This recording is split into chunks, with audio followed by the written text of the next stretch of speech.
বাংলাদেশের ঐতিহ্যবাহী জেলা, সর্বকনিষ্ঠ জেলা মেহেরপুর কাংনী থানার অন্তর্গত মোহাম্মদপুর ইসলামী সমাজ কল্যাণ সংস্থা ও পাঠাগার কর্তৃক আয়োজিত 2 দিন ব্যাপী তাফসীরুল কোরআন মাহফিল। সম্মানিত সভাপতি জনাব রাশেদ কবির দামাত বারকাতুহুল আলিয়া, মাহফিলের প্রধান অতিথি বিশ্বনন্দিত মুফাসসিরে কোরআন শহীদ আল্লামা দিলওয়ার হোসাইন সাইদি রহমতুল্লাহ আলাইহির সুযোগ্য পুত্র আলহাজ শামীম সাইদি দামাত বারকাতুহুল আলিয়া, উনি চলে এসেছেন অলরেডি, এখানে কিছুক্ষণ পরে আসবেন ইনশাআল্লাহ। এ মাহফিলে এতক্ষণ যারা কথা বললেন, যশোর থেকে আগত ইসলামিক সঙ্গীত শিল্পী, সাড়া জাগানো বক্তা জনাব কবির বিন সামাদ দামাত বারকাতুহুল আলিয়া, বলেন আমিন।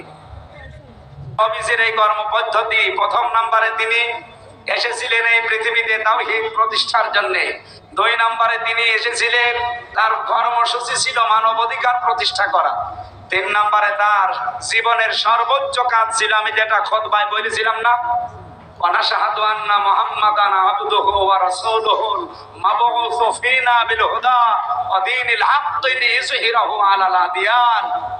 হে নবী, আপনাকে আমি পাঠালাম, আপনার সাক্ষী যারা দেয় যে মুহাম্মদ আল্লাহর রাসূল, তারা যেন এই কথা বিশ্বাস করে পৃথিবীতে আপনাকে আমি পাঠিয়েছি সব দিনের উপরে আমার এই দিনকে বিজয় করার জন্য। এই জন্য এজাহার মানে শুধু স্পষ্ট করা না, এজাহার মানে বিজয় করা।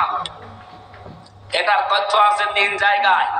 সূরা সফের ভেতরে আছে 9 নম্বর আয়াতে, সূরা তাওবার ভেতরে আছে 33 নম্বর আয়াতে, এরপরে সূরা ফাতিহের ভেতরে আছে 29 নম্বর 28 নম্বর আয়াতে। একই কথা আল্লাহ 3 বার দিয়ে নবীকে প্রেরণের উদ্দেশ্য জানিয়েছেন।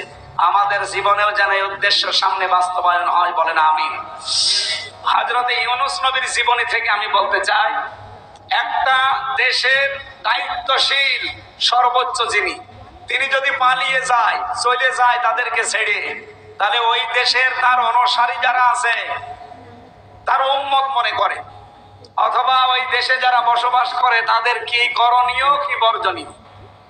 আল্লাহ এই কথাটা সূরা ইউনূসের 98 নম্বর আয়াতে আমাদেরকে শোনাচ্ছেন, কারণ এখন আমাদের ওই পরিস্থিতি। আমাদের সর্বোচ্চ যিনি, তিনি কি হয়েছে? পালিয়ে গেছে। বলেন বলেন, আরো জোরে বলেন। ইউনূস নবীও পালিয়েছিলেন, আল্লাহর কথা না শুনে, জনগণের কাছে অনুমতি না নিয়ে, কাউকে কিছু না বলে তিনি চলে গিয়েছিলেন। এই যে যাবার পরে কি হয়েছিল তার জীবনে, এবং জাতির লোক কি করেছিল, আমাদেরও যিনি চলে গেল উনিও কিন্তু আমাদের না বলে গেছে। কি বলে গেছে? অনুমতি চেয়েছিল যে 5 মিনিট সময় দেন, কিছু বলে যায়, কিন্তু জনগণ সে সময় দেয়নি। উনি যেহেতু চলে গেছে, এখন আমাদের করণীয় ইউনূস নবীর জাতি যারা ছিল, যা করেছিল আমাদেরও তাই করা লাগবে। এই কথা বোঝেন? আল্লাহ পাক বলেন, ফালাউলা কানাত করিয়াতুন, এমন একটা গ্রাম কেন হইল না, বাংলায় বলছি, কেন হলো না এরকম একটা গ্রাম, জনপদ, আমানাত, যারা ঈমান আনবে, ফানাফাহা ঈমানুহা লাম্মা কওমা ইল্লা কওমা ইউনূস, যাদের ঈমান তাদের উপকার করেছে ওই জাতির। এই পৃথিবীতে আল্লাহর শাস্তি এসে যাওয়ার পরে কোন জাতির ঈমান গ্রহণ হয়েছে আমি পড়া কোরআনে হাদিসে কোন জায়গায় পাইনি, শুধু এই একটা ব্যতিক্রম। শত জাতির ইতিহাস আমি কোরআনে পড়েছি, শাস্তি নাজিল হয়ে গেলে তারা যদি ভালোভাবে বলেও, তারপরও তাদের ঈমান আর আল্লাহ গ্রহণ করেনি। আপনি ফেরাউনের জীবনে দেখবেন, ও কিন্তু শেষ কথা এটা বলেছিল, আমানতু আন্নাহু লা ইলাহা ইল্লাল্লাযী আমানাত বিহি বানু ইসরাঈল ওয়া আনা মিনাল মুসলিমিন, আমি ঈমান আনলাম ওই আল্লাহর উপরে যার উপরে ঈমান এনেছে বনি ইসরাইলরা, আর আমি তো মুসলমান। এরপরও ফেরেশতারা আমার পানির ভেতরে চুবায় কেন?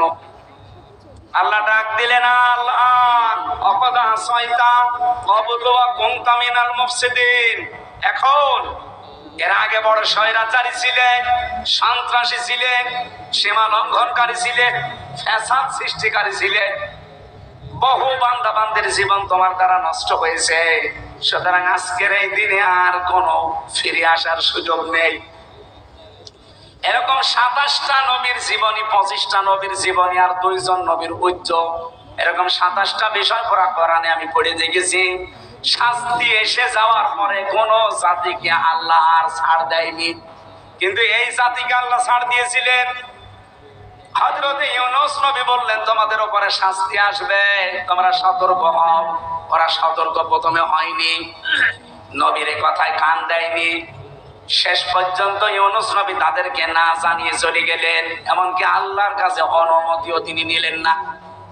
3 দিন তিনি চলে গেছেন, নিজের এলাকা থেকে বহু দূরে দাজলা নদী পার হয়ে চলে যাবেন।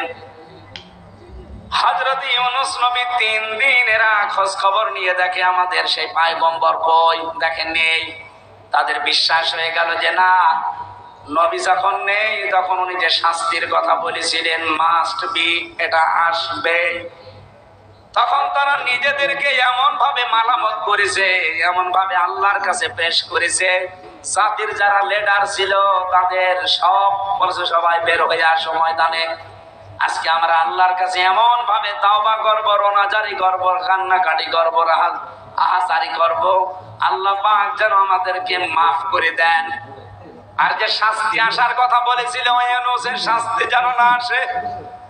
নবীজি বলেন, কোন কোরআনে কারিমের এটা সূরা আনফালের ভেতরে আছে, বান্দা যতক্ষণ পর্যন্ত পৃথিবীতে ক্ষমা চাইতে থাকে ততক্ষণ পর্যন্ত তার উপরে আমি আল্লাহ কোনো শাস্তি পাঠাই না।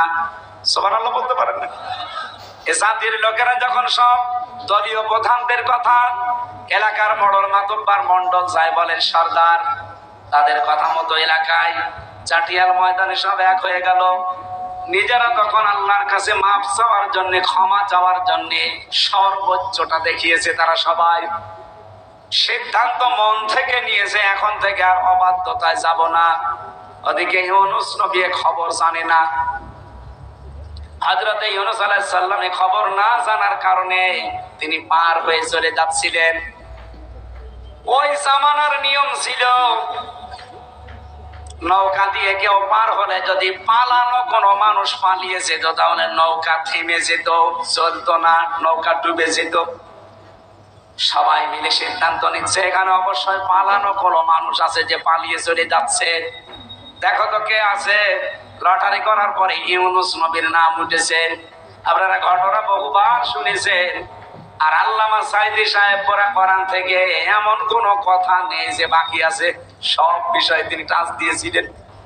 হযরত ইউনূস নবীকে শেষে পানির ভেতরে ফেলে দেওয়ার পরে মাছ তাকে গিলে ফেলে, এরপরে তো বিস্তারিত ওনার জীবন শেষ। কিন্তু এই জাতির লোকেরা যা করেছিল, রব্বুল আলামিন বলেন তাদের এই আহাজারি রোনাজারি কন্দন দেখে আমি কি করলাম জানো? লাম্মা মানু কাশাফনা আনহুম আযাবাল খিজি ফিল হায়াতিদ দুনিয়া। এই জাতির লোকদের এই আহাজারি রোনাজারি কন্দন দেখে আমি আল্লাহ নিজে সিদ্ধান্ত নিয়ে নিলাম, তাদের উপর আমার ওহী নাযিল করলাম এই বলে ঈমান যারা এনেছে তাদের উপর থেকে আমি আল্লাহ আমার আযাবটা নিজে সরিয়ে দিলাম। সরিয়ে দিয়েছে কে? আরো জোরে বলেন। কাশাফনা এর ফাইল সরাসরি কর্তা আল্লাহ নিজে। তাদের উপর থেকে আযাবাল খিজি, দুনিয়ার লাঞ্ছনা গঞ্জনা অপমান অপদস্থ না খেয়ে থাকার যে সংস্কৃতি, যত অভাব অনটন আছে সব আমি দুনিয়ার জীবন থেকে তাদের উপরে সরিয়ে দিলাম। আমার মনে হয় ঠিক আমরা বাংলাদেশে এখন ঠিক ওই পর্যায়ে আছি। আমাদের প্রতিবেশীরা যা আরম্ভ করেছে, এমনকি বাইরের রাষ্ট্রগুলো যা আমাদের নিয়ে খেলা করছে, এ কঠিন মুসিবত থেকে, এ লাঞ্ছনা গঞ্জনা অপমানের এই অপদস্থ এই জীবন যদি সামনে বেছে নিতে না চান, নির্ভেজাল খাঁটি ঈমান আনা লাগবে। এ জাতির এর বাইরে আর কোনো মুক্তির রাস্তা নেই। আল্লাহ বলেন আমি তাদের জন্য মাত্তা'নাহুম ইলা হিন, জমিনে টিকে থাকার জন্য নির্দিষ্ট একটা পরিমাণ তাদেরকে আমি দুনিয়ার জীবন ভোগ করার উপকরণ দিয়েছিলাম।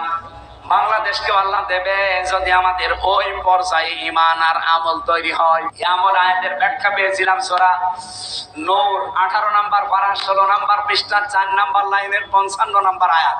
এটা বাড়িতে আপনারা মিলিয়ে নিয়ে এই আয়াতের ব্যাখ্যা ওখানে পাবেন। আমার মনে হয় কথা এখন আর বলা হবে ঠিক হবে না, কারণ আমার রাত তো হয়ে গেছে 11:30। প্রায় 10-15 মিনিট 12টা বেজে যাবে। মা বোন যারা এসেছেন আপনাদের জন্য একটাই ওয়াজ করছি। সম্মানিত মা বোনেরা, এই পৃথিবীতে খাদিজাতুল কুবরা রাদিয়াল্লাহু তাআলা আনহার জীবনী পড়েছি আমি। পুরা জীবন পড়ে দেখেছি, জীবনে তিনি এক ওয়াক্ত নামাজ পড়েননি, একটা রোজা রাখেননি, জীবনে কোনোদিন না। একদিনের জন্য পর্দায় ছিলেন না, একটা বারও তিনি হজ করেননি, একটা টাকা যাকাতও দেননি। অথচ খাদিজাকে আল্লাহ নিজে সালাম দিয়েছে এবং জান্নাতে ঘর বানিয়ে তার জন্য পাঠিয়েছে। পৃথিবীতে একজনই মহিলা আল্লাহ যার জন্য জান্নাতে ঘর বানিয়ে পাঠিয়ে দিয়েছে, আর হযরতে আসিয়ার জন্য আসিয়া বলার পরে ঘর বানিয়েছে। পার্থক্য এখানে এই দুইটা, ওনার জন্য ঘর বানিয়ে পাঠিয়েছে আর ইনি বলার পরে আল্লাহ আসিয়ার জন্য ঘর বানিয়েছে। বলেন তো, জীবনে যে মহিলা কোনোদিন নামাজ নেই, রোজা নেই, পর্দা নেই, কোনোদিন হজ করে নাই, যাকাত দেয় নাই, আল্লাহ সালাম দিল, জান্নাতে ঘর দিল কেন? তার পুরা জীবনী পড়ে আমি একটা তথ্য পেয়েছি, কারণ এই সমস্ত বিধানগুলো সব নাজিল হয়েছিল তার ইন্তেকালের পরে, এই জন্য তিনি করতে পারেন। কথা বোঝেন আমার? হ্যাঁ, ওনার জীবদ্দশায় যদি নাজিল হতো উনি করতেন। এই বিধানগুলো একটা ওনার জীবদ্দশায় নাজিল হয়নি, ইন্তেকালের পরে আল্লাহ একটা একটা করে নাজিল করেছিলেন। দ্বিতীয় নম্বরে, পৃথিবীতে যতদিন স্বামীর সংসারে ছিলেন, ওই 40 বছর থেকে 55 বছর পর্যন্ত কত হয়? এই 15 বছর কোন দিনের জন্য স্বামীর মনে একটা সেকেন্ডের জন্য জীবনে কোনোদিন দুঃখ দেয়নি, তার স্বামীর মনে তিনি কষ্ট দেয়নি একটা দিনের জন্য। আল্লাহ এত খুশি হয়েছিল, সালাম পাঠিয়েছে, জান্নাতে ঘর বানিয়ে সুসংবাদ দিয়েছে।